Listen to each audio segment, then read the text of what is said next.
Oi, gente, meu nome é Eduardo Maon, sou pesquisador, sou escritor também.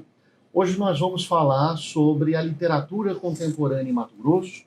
É o meu livro que lancei pelos editais do Estado de Mato Grosso da Lei Aldir Blanc. A Lei Aldir Blanc nos possibilitou muitas publicações e foi viabilizada pela Secretaria de Cultura, Esporte e Lazer. Gostaria de convidá-los para um papo com a professora, escritora e também pesquisadora Marli Valber. Vou bater um papo aqui com o Eduardo Maon sobre essa obra linda que é instigante à literatura contemporânea em Mato Grosso, acho que do interesse de todos os pesquisadores e todos os estudiosos da literatura, e eu estou muito ansiosa para fazer aqui umas perguntas e umas provocações a ele, que, na verdade, é o grande provocador sempre, né? E que bom que seja assim. Você sabe que recentemente eu trabalhei a disciplina Tendências Contemporâneas da literatura mato-grossense, escrita em Mato Grosso. E isso tem o quê? Uns 2 anos. E eu não tinha ainda esse volume aqui pronto, que é recentíssimo, sabemos, né? A defesa foi recente também. E o material para um professor que vai trabalhar essa disciplina, até então, era muito garimpado, porque da Hilda para cá, a gente não tem mais um volume que chega para a gente dessa forma. Então, evidentemente, também que vai seguir o que o professor tem ali como intelectuais mais próximos ou que teve relação com orientação, como é o meu caso com o professor Mário César Silva Leite, a própria Marinei, né, com alguma coisa, a própria Cristina Campos, né? Então, a gente tem alguma coisa, a Nadaf na questão do feminino. Agora, a partir daqui, Eduardo, o que eu gostaria de saber do pesquisador e do escritor? Você acredita que essa geração Cochipó, que é até onde você chega, né? Nós temos aqui 80, 90. 90. E aí nós já temos mais 30 anos aqui. Eu já vou começar assim esse papo. Você assinala muito aqui a questão desse grupo que vem trazendo essa ruptura. Não bem com o regionalismo, mas com o passadismo, até com a própria questão parnasiana, romântica. Você acredita que hoje alguns escritores, alguns poetas que fizeram parte desse grupo, eles ainda mantêm uma certa fidelidade a uma tradição anterior, com algumas nuances de taylorismo, alguma coisa assim? Ou você acredita que essa nova geração que chega aí, que é uma geração que está muito presente já na Piché, ela, nas próximas histórias, nos próximos volumes que alguém se propuser a pensar, a fazer a crítica, a estudar, já vão trazer uma nova configuração para essa literatura escrita aqui? Bom, vamos lá. Primeiro, agradeço a sua presença. Acho que os nossos 2 livros saem num momento bom, né, para Mato Grosso e para o estudo do fenômeno literário em Mato Grosso. Você falando sobre a questão da produção da mulher porque falar da produção da mulher é falar concomitantemente dos apagamentos que elas sofreram, né? E vamos falar sobre isso, porque isso foi uma coisa bem sistemática. Bom, esse é um ponto. E segundo, porque eu fico me perguntando como é que eu tenho coragem de entrar numa área e dar uma cabeçada dessa. Porque para pensar, eu sou advogado criminalista, enfiei na minha cabeça que eu vou entrar numa... Eu poderia fazer uma coisa sobre um autor só. Sim. E eu dei uma baita cabeçada e falei, não, eu vou fazer um livro que seja um livro de historiografia, que é super pretensioso. Por quê? Quando você faz um livro de historiografia, a tradição brasileira é atender a quem? Quer dizer, atender não, mas pelo menos mirar em quem? Você tem o Silvio Romero, de 1899, você tem um José Veríssimo, de 1902, e depois você tem um Puta Cândido, da geração de 40 em diante. Quer dizer, é aquela historiografia total. E eu ficava com medo disso. Eu falei, pô, mas para eu cuidar do pessoal dos 80, ninguém consegue compreender o fenômeno dos 80 se não voltar. Ah, sim. Aí eu comecei a me meter numa armadilha seríssima minha.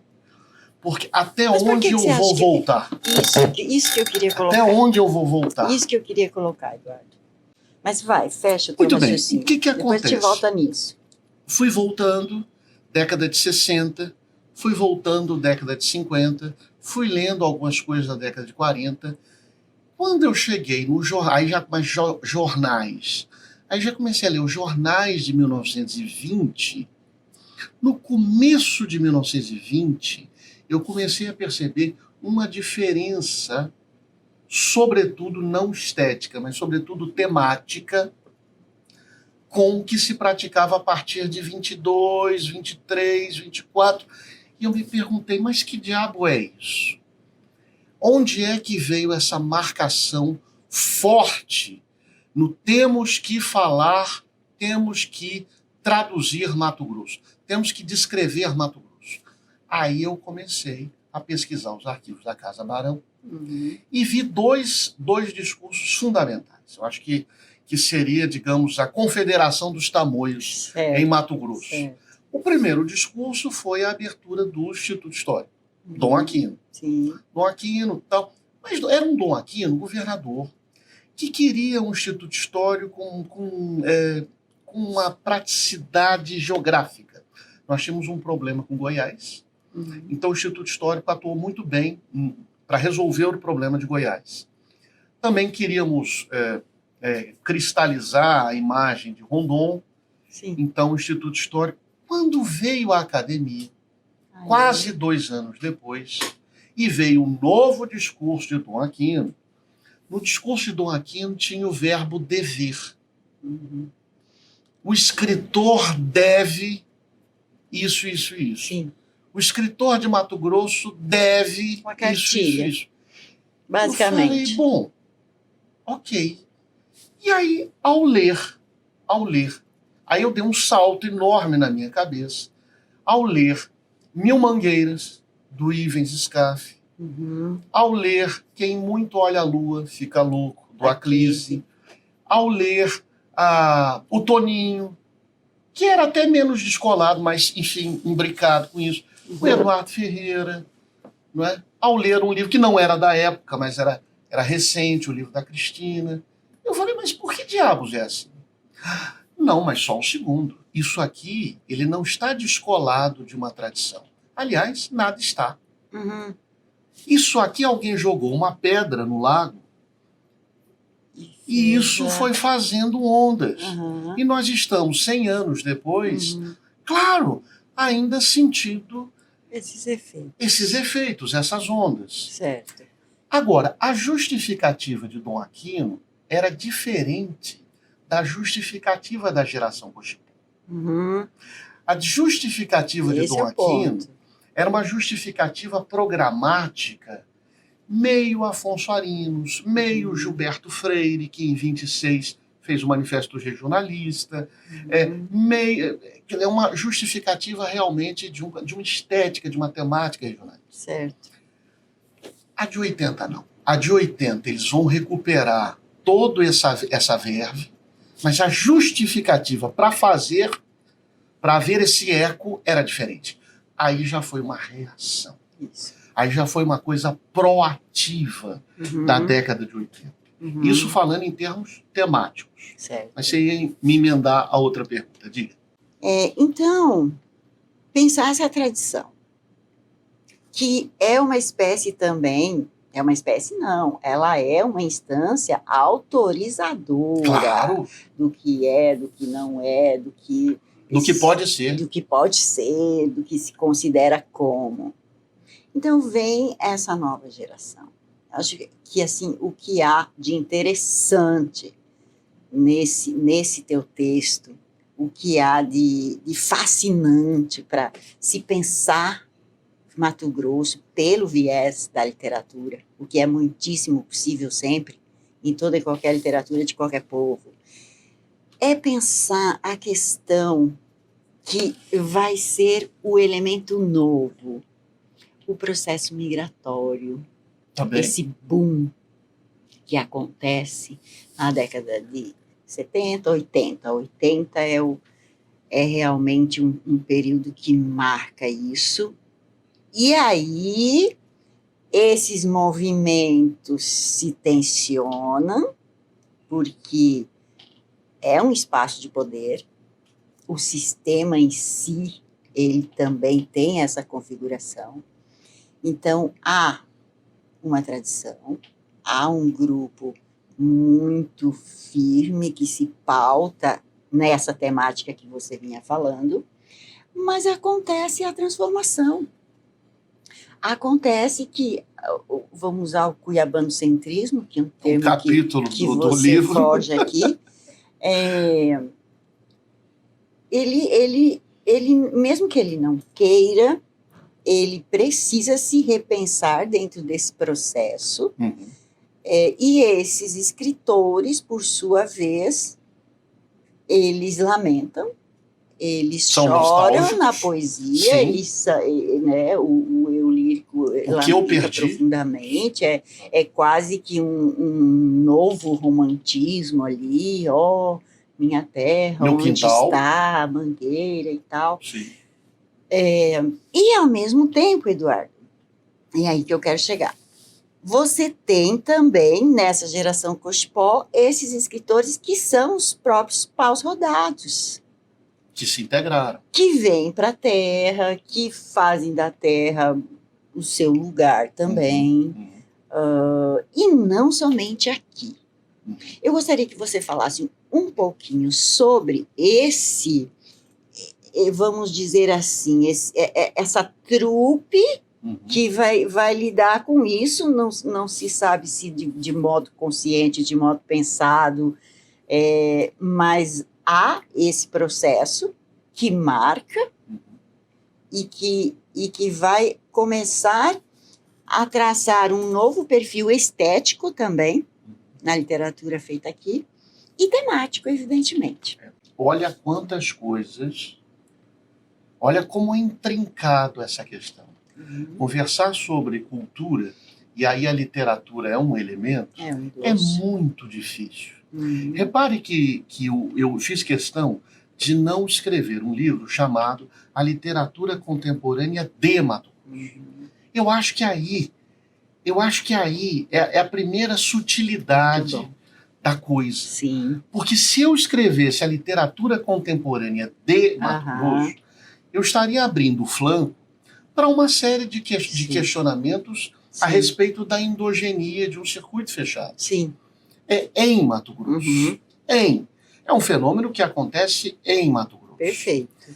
Agora, falar sobre essa questão dessas tensões, e foi isso que aconteceu no final das contas, é muito, muito complexo, muito difícil. Agora, precisamos voltar um pouco. Vamos lá. Como Cuiabá se sentia? Essa é a questão. Como Cuiabá se sentia no começo do século XX? Se sentia muito mal. Por incrível que pareça, ainda que tenha acontecido um golpe de Estado, do qual sucedeu Dom Aquino, Cuiabá se sentiu, é engraçado, mesmo sendo capital, Cuiabá se sentiu muito escanteada. Se você olhar os jornais a partir de 14, quando chega a estação férrea em Campo Grande, Corumbá primeiro, depois Campo Grande, o cuiabano se sentiu absolutamente ofendido de não ter chegado na capital de Mato Grosso a linha que poderia servir poderia fazer de Cuiabá um centro Sim. de escoação Sim. dos grãos, no mínimo. Sim. Nesse tempo não tinha esse Não era imaginário, pior, não. mas pelo menos comercial. E você acha que depois, nesse momento da forte migração, Cuiabá não consegue perceber dessa mesma forma o ressentimento de lá, ele se atualiza aqui de um outro O modo. ressentimento do Sul, é muito curioso isso, o ressentimento do Sul era maior do que o ressentimento do Norte. Uhum, Só que o Sul nunca teve voz. uhum, Havia periódicos de Corumbá, mas o Sul nunca teve um grande espaço sim, para ser canonizado e para ser levado em consideração pelo Norte. uhum, Eu vou citar, você, claro, já trabalhou com ele, o Lobivar. sim, O Lobivar morou em Cuiabá, por exemplo. Só que o Lobivar, ele fez, era o primeiro cara, era de uma coragem fenomenal, porque ele conseguiu fazer uma oposição, e não foi uma oposição de meias palavras. Ele fez uma oposição de duas naturezas. A primeira de natureza literária. O que escreve em Cuiabá é ruim. Então ele disse isso no jornal. O que se escreve, o que se faz em Cuiabá é ruim, é passadista, é retrógrado. Porra, um sujeito falar um negócio desse na década de 30 era cimentar o esquecimento dele. sim. E depois que ele fez uma oposição de natureza política, porque ele polarizou norte, que era Cuiabá, não é, com sul, que era Campo Grande. Uhum, Então era uma pessoa que, no final das contas, se tornou muito malquisto certo. pelos... Então Cuiabá, Marli, em 18, era já uma cidade ferida. Era já uma cidade cheia de problemas, de recalques. Por que Campo Grande está numa sofreguidão de crescimento e Cuiabá parou no tempo? Sem ressentimentos. Isso vai aumentando É. grandemente. Uhum, Na década de 60 houve um embate seríssimo pela Universidade Federal de Mato Grosso, porque a Universidade Federal de Mato Grosso ia para o sul, sim. ia ser indesculpável, ia ser a morte para Cuiabá, porque era a capital do Sim, estado de Mato sim. Grosso. Então, houve sempre um tensionamento Uhum, norte-sul, Uhum. um tensionamento muito grande. sim. Malandramente, inteligentíssimos, a galera da Academia de Letras encarnou O espírito. a defesa da tradição, Uhum, curiosamente, com poucos elementos da tradição. sim. Porque era uma tradição de salão. Uhum, Não era uma tradição indígena de verdade. Não era uma tradição negra, nem ribeirinha. Eles não vocalizavam rigorosamente nada disso. Uhum, Mas o imaginário sim. da tradição da cidade, Muito mais o simbólico. que era a cidade, era um quadrilátero Sim. de 4 ruas, que era a Uhum, cidade. uhum. Cochipó não era cidade, Sim, era cidade. A cidade deles era diferente da nossa sim, Cuiabá claro, hoje. claro. Mas e aí, Eduardo? E aí?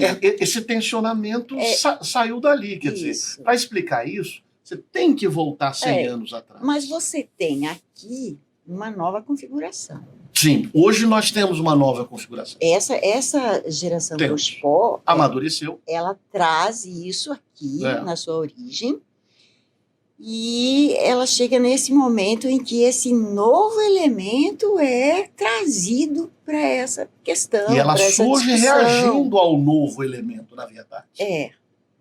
Ela surge. A geração Cochipó. E aí você tem dentro dela esse movimento que tenta, ao mesmo tempo que se opõe a uma tradição, com toda a história deles, dos mortais, Academia né? dos Mortais. Isso. Entre eles, você tem essas vozes diversas que ainda não coadunam para, digamos, uma única temática E não vão se coadunar. E aí a gente pode dar mais um salto e pensar. Depois dessa geração, eu sei que é ousado, Eduardo, mas você é um estudioso, Você está se debruçando sobre esse tema, esse estudo que vai lá na fonte, Eu sou muito olhar, irresponsável buscar. falar sobre isso, Você é um porque eu sou um crítico, carioca, você é também. criado aqui. Você é um crítico que não tem medo de ir Não, lá, nenhum dizer, medo. falar. Você é um escritor de um fôlego assim extraordinário, acredito que sem antecedentes, em Mato Grosso. Então, Eduardo, se a gente pensar assim, que essa geração Cochipó, ela com essa brincadeira, com essa alegria deles, essa coisa de espera aí, né? Vamos trazer o novo, vamos trabalhar aqui por uma outra via. Eles produziram muito. Eles têm uma criação, um volume interessantíssimo e também uma variedade temática. Então veja que a gente sai do pau rodado e a gente chega na metáfora do pirata, do Vander Antunes, que eu acho interessante. É uma discordância que eu tenho com a Marta, eu acho ótima essa história. Isso, mas eu acho a metáfora interessantíssima. Eu também acho fenomenal esse livro. Porque o pirata é aquele que só vem para buscar e vai embora. Você e a Cristina concordamos nesse ponto. Então, a Marta discorda da leitura desse livro. Pois é, mas aí... Eu acho que aí que é a beleza da coisa. Exatamente. Mas, enfim, Cuiabá, com esse ressentimento... Cuiabá, quando eu digo... Né, claro, a gente está falando de Cuiabá, isso, dos literatos, desse pessoal todo, da tradição. Cuiabá, que se ressente de uma série de circunstâncias anteriores. Cuiabá também, em determinadas passagens, ela passa a ser o centro em relação a todo o interior do estado. Se colocou assim. Que também se torna hegemônica e se torna fechada, porque a gente tem muito esse discurso. Nós, Mato Grosso, em relação ao centro hegemônico, né, Rio, São Paulo, etc. E a própria Cuiabá, a própria intelectualidade cuiabana, apresenta também, seja por motivo A, B ou C, mas há agora um ressentimento com vozes que não estão nesse centro hegemônico, que é Cuiabá. Talvez a palavra não seja ressentimento, mas há uma barreira, há um sistema, há um sistema fechado, uma questão talvez de reação, há uma série de vozes que não estão aqui, que estão no interior do estado. Sempre houve, na verdade. Vamos lembrar do Santiago. Sim, não foi reconhecido. Vamos lembrar do Santiago. Não é conhecido em Cuiabá. Que é um escritor excepcional. Não é conhecido e não reconhecido.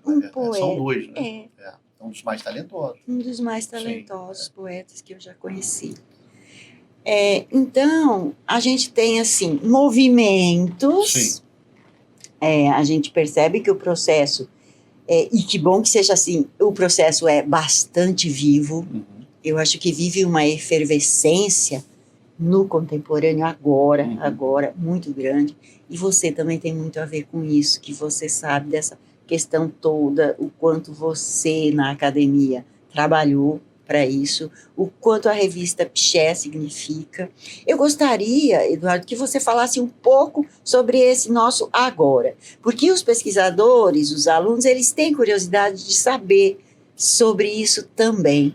Como é que você, o pesquisador, o crítico, percebe esse movimento bem atual?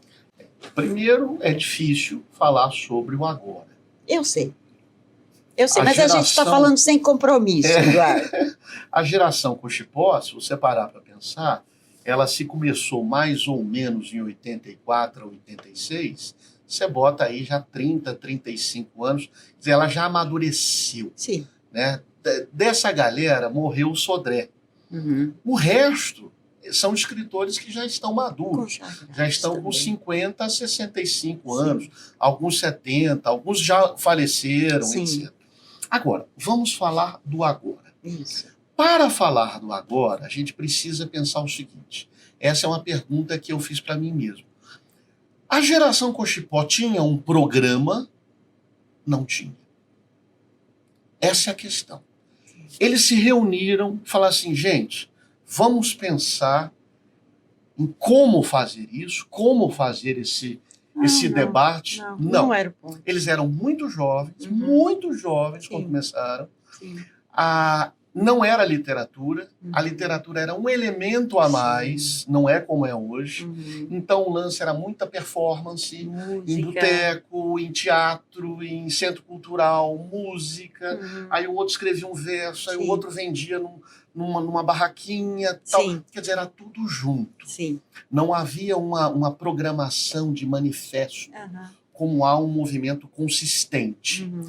Eles, na verdade, não estavam nem aí. Queriam viver numa boa, alguns fumavam a maconha deles, os outros usavam o LSD deles. Se saísse um livro, livro era impossível, porque não tinha entrelinhas, não tinha Carline Caniato, tinha a Universidade Federal era gráfica, não tinha nem editora.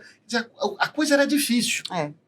Então os livrinhos eram grampeados, a pessoa xerocava. A configuração desse tecnologia sistema, era Eduardo, diferente. é muito recente, né? Muito recente. Muito recente. A partir de 90, 92, respondendo a sua pergunta. Agora, o que eu acho que aconteceu agora?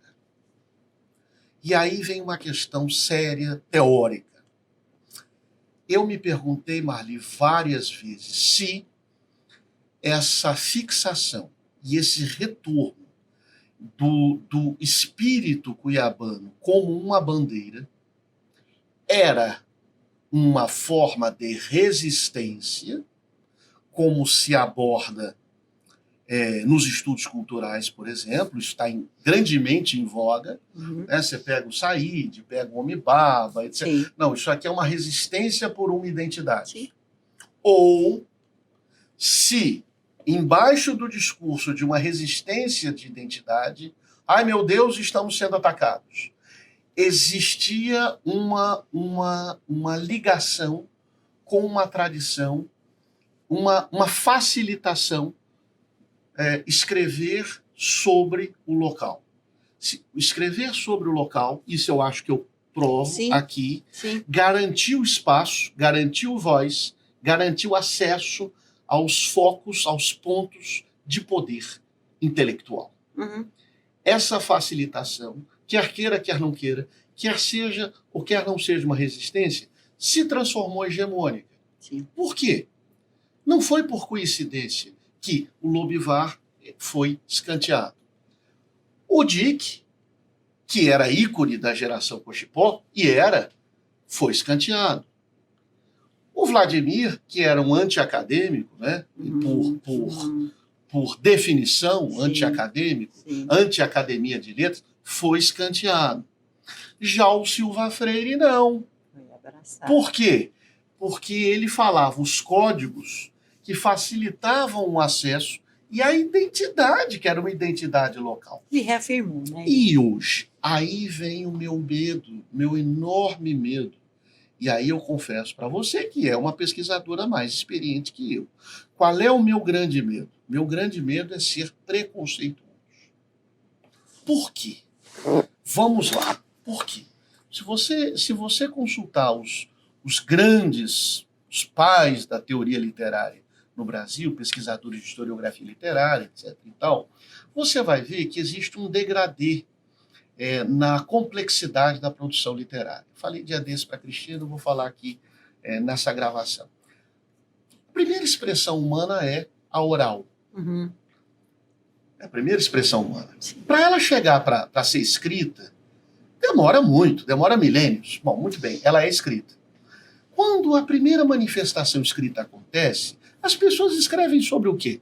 Sobre os dramas existenciais do Raskolnikov que deu a machadada na vizinha? Não. Elas escrevem sobre o local delas. O que eu vejo? Eu vejo o verde, eu vejo a cachoeira, eu vejo o passarinho, etc. e tal. Está aqui, digamos, o primeiro passo. Eu só estou reproduzindo Sim. Cândido, Bose, eu não estou falando por Sim, mim. sim. Aqui é o primeiro passo. Quando há uma cidade grande, quando a literatura se torna urbana, citatina, quando há fluxos migratórios e a cidade se consolida, e, sobretudo, o escritor sai da influência da retórica jurídica, da retórica de outras profissões, ele fala: quero escrever um livro sobre o drama humano, sobre o abstrato humano, sobre como as pessoas sofrem existencialmente. Isso, por exemplo, o Dick ensaiou. Uhum. O Dick ensaiou fazer. Nessa época que ele produziu, não tinha uma grande editora para falar, não, corta aqui, corta ali, aqui você poderia fazer. Não tinha também um grande conjunto de amigos como nós temos hoje. Sim. Olha o que eu estou escrevendo para ver se... O que você acha? Sim. Mas ele tentou. Ele tentou... Teresa Albuez, eu vou falar do drama humano, mas é sempre um drama humano telúrico, ligado sempre à geografia, sempre à descrição, sempre à terra. Ora, você me pergunta, e agora? Qual é o próximo passo?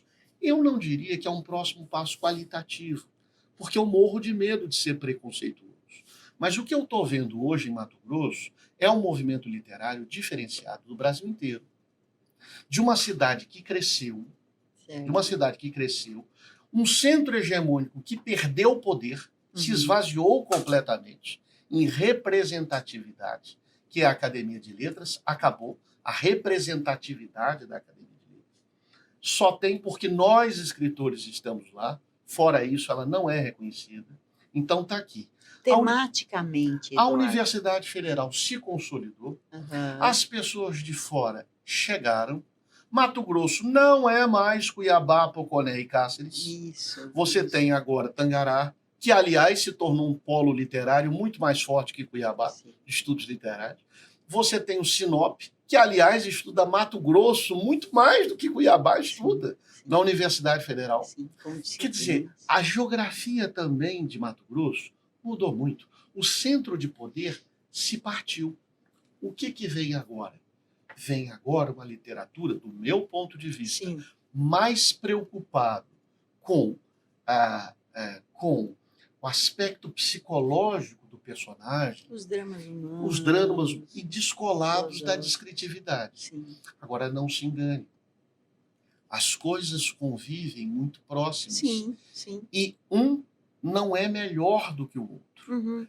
Na minha concepção, para a minha leitura, uma literatura focada, e isso muitas vezes eu sofro alguma resistência, alguma esculhambação por causa disso. Mas uma literatura focada no drama humano me parece uma literatura mais complexa, que exige mais fôlego narrativo do que uma literatura meramente descritiva. Não estou dizendo que a literatura do passado é meramente descritiva. Não entendi. E nem agora é essencialmente maravilhosa. Eu entendi. Porque existem outros comprometimentos da literatura de agora que me desagradam muitíssimo também. Mas, de um modo geral, a gente pensando assim, né?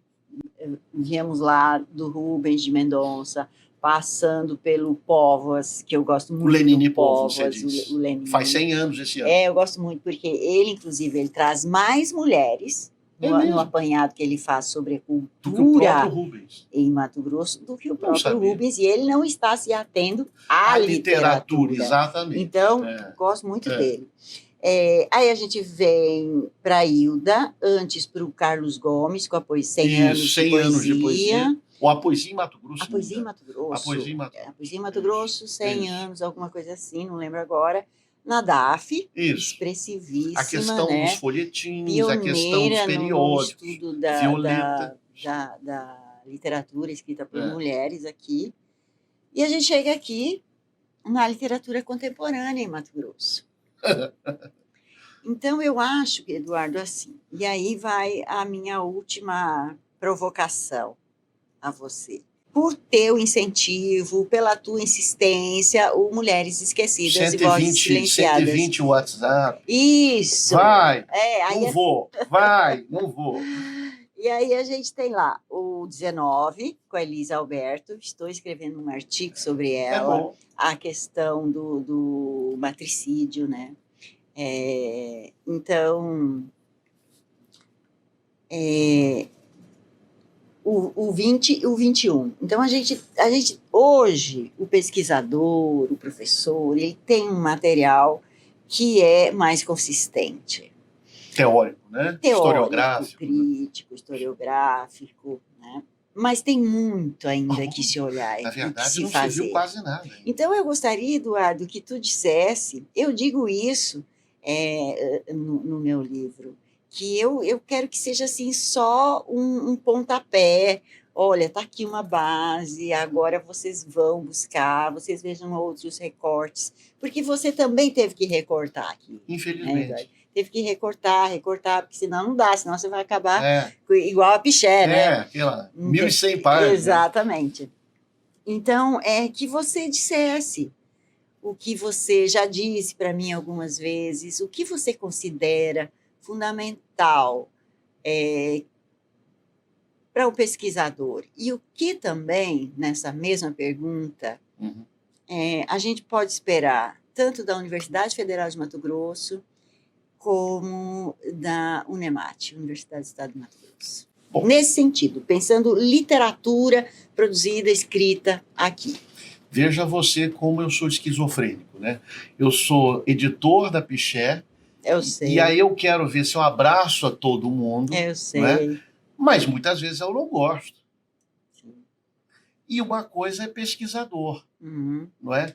O pesquisador, eu acho que precisa ser um cara apaixonado por aquele objeto do estudo dele, mas quando ele está abordando o objeto, ele precisa se desapaixonar. Distanciar. Essa é uma grande questão. Sim. Não, e se desapaixonar de verdade. É você falando, não, isso não é bom. Por que é que isso é bom? Me convença que é bom. Sim.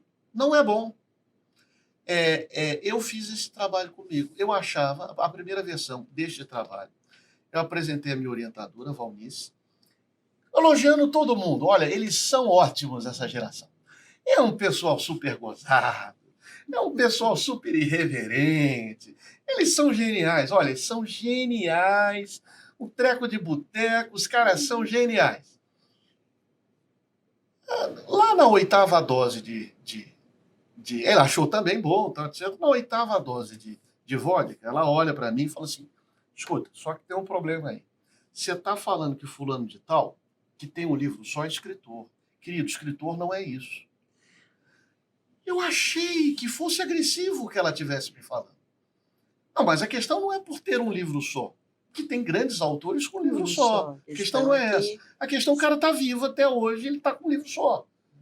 E outra, você está falando que o livro do cara é bom, etc. É muito ruim o livro do cara. Por causa disso. Eu olhei aquilo e falei, gente, será que é a vodka?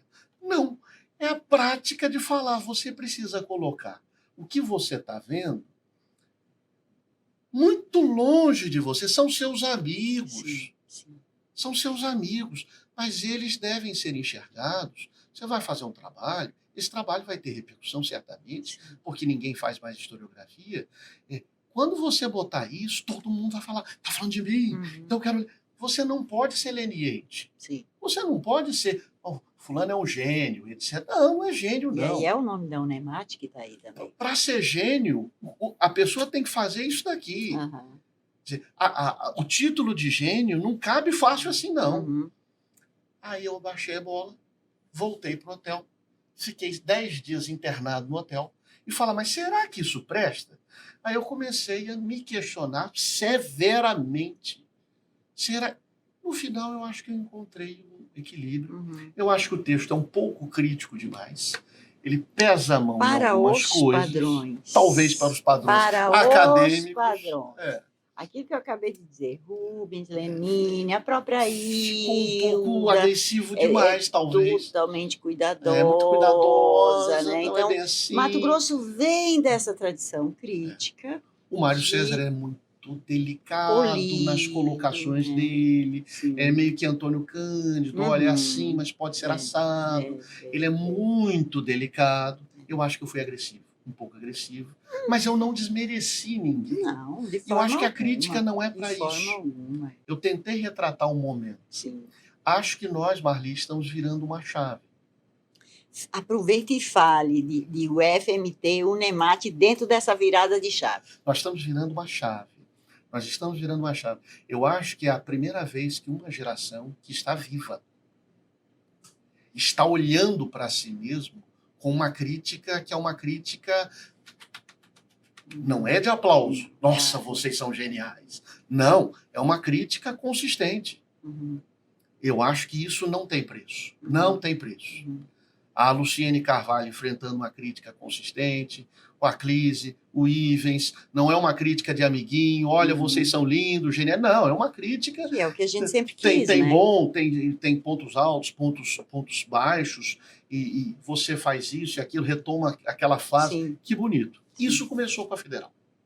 Né? Isso começou com o MEL da Federal, que tem um valor inquestionável para nosso aporte crítico. Né? Esse núcleo da Federal, que eram os estudos sobre Mato Grosso, e que perpassavam Mato Grosso. O MEL explodiu dentro da Federal, deu lugar a um ECO, que é uma outra proposta. Passei pelo Estudos MEL contemporâneos, é outra história. Uhum.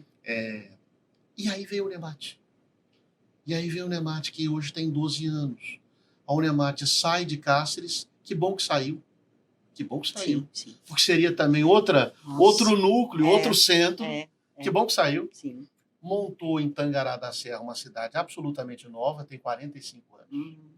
E aí construiu uma coisa meio que à parte. Sinop, Tangará e tem mais um outro polo. Sim, eles têm. Tem os 4 polos.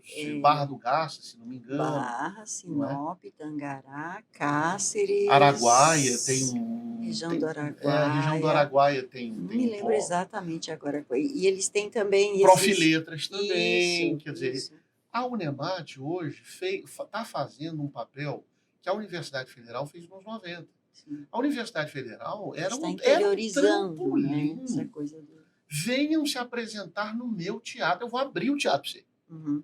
Eu vou fazer mestrados e doutorados sobre você. Sim. Eu vou fazer seminários sobre vocês. Eu vou pensar Mato Grosso. Não sei por que diabos aconteceu, claro. Não houve a formação de gerações de críticos dentro da Federal. Né? O Mário César está se aposentando agora. Eu acho que vai haver um hiato, um vácuo horrível dentro da Federal. E aí vem a Unemat, com toda essa força. A Olga, Valdice, Marinei, que agora já está em estudos africanos, etc. Sim. Mas agora eles fazendo Mato Grosso. Sim. Então, os escritores olharam para a Federal e falaram assim, gente, poucos me leem, mas olham para a Unemat e falam ali, todo mundo lê meu livro. É isso. Então, a galera fica louca com a Unemat, porque quer sair daqui, andar mais de 200 quilômetros para ser debatido, porque o escritor quer palma. Sim. Então, ele quer ser debatido, ele quer ser limado, lido, né? Quer ser lido. Quer ser lido, quer ver a crítica. Quer ver a crítica, a resenha. A gente falava sobre isso outro dia, Eduardo. Eu quero ver uma resenha. A gente é carente ainda de uma crítica também que seja mais severa, que seja mais dura. Eu sou carente. Né? Todo mundo, nós somos artistas. O artista é carente. O artista quer que fale sobre o livro. E olha, a gente pensa Sinop, são 500 quilômetros. Eu fui para Sinop na pós da Unemat. Exatamente. Fenomenal. Eu cheguei na pós da Unemat. Sim. Os 25 já tinham lido meu livro. É isso aí. Eu me senti Humberto Eco da Unemat. É isso aí. Pô, que fenomenal. Você vê, é uma região nova. É uma revolução, né? Que está acontecendo. É uma região que não passou por isso daqui, não conhece isso aqui. Não. Então, são novas histórias também que se configuram. Deve né? conhecer. Eu vou te dar um exemplo que você vai morrer de rir. Eu fui no evento de Tangará, concurso de poemas de Tangará. Eu falei, isso vai ser uma desgraça, evidente, né? E a galera foi se apresentar no negócio concursos. O que era o tema? Não poderia ser outro. Tangará da Serra e Mato Grosso. Pronto. Claro, tudo bem. E aí foram os A moleques. formação o das pessoal- identidades se repete Tangará, sempre. mas eu fiquei olhando, Marli. Tangará, a cidade e tal, e os pássaros, e os periquitos, e as cachoeiras. Fiquei pensando, ora, Cuiabá há 250 anos Sim, foi exatamente assim. uhum, É o estímulo sim, pela montagem, pela cristalização de Sim. uma determinada imagem. sim. Quer dizer, isso não vai ser diferente em lugar Não, nenhum. não. E é fenomenal. É isso. Muito obrigado. Obrigada eu, Espero que Jorge. o pessoal que tenha assistido tenha gostado. Muito obrigada. Continue produzindo. Obrigado a Precisamos você muito. pelo carinho. Foi ótimo.